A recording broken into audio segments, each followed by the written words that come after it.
Her finder vi de løsninger, som gør, at man kan præstere i sin sport og samtidig gå i skole. Det er også meget magtpåliggende at få sporten til at fungere sammen med skolen. Jamen, det betyder super meget, at der er plads til, at man ligesom både kan have en god kombination af skole og fodbold. Jamen, vi er rigtig stolte af det her nye samarbejde med Viby Gymnasium og ESA. Det er lidt unikt. Vi har haft samarbejde med ESA i rigtig mange år. Men det, at vi kan skræddersy det på den her måde, det gør det helt unikt for os og vil være ret skelsættende i forhold til drengenes udvikling. Der er sket meget for min udvikling, og det giver noget overskud, som jeg måske ikke havde haft, hvis jeg havde gået på et almindeligt gymnasium.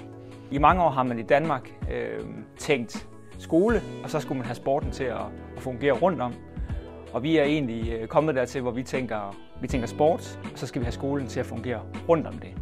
Og jeg tror, det er nøglen til at få det her til at fungere, og til at se nogle bedre præstationer ude i klubberne. Det er, at man tør at tænke sport først, og så skole bagefter. Fodbold, det er først prioriteten. Det er det, vores hverdag den er bygget op omkring, og det skaber bare en unik ramme, som minder mere og mere om det professionelle, og det at have fodbold som arbejde, og det er det, man lever af. Så det, at skolen kan tilpasses på den måde, det gør, det giver bare bedre rammer.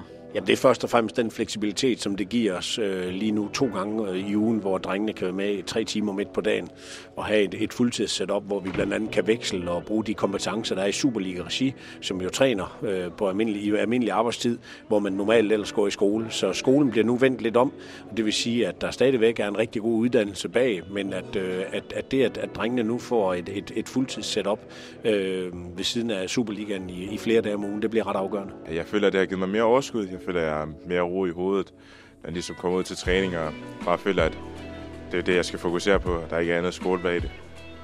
Jeg tror på, at det hjælper mig med at blive professionel fodboldspiller, og det skaber de bedste rammer for min udvikling. Så det er derfor, at jeg går her. Jamen, kravene er jo steget helt voldsomt.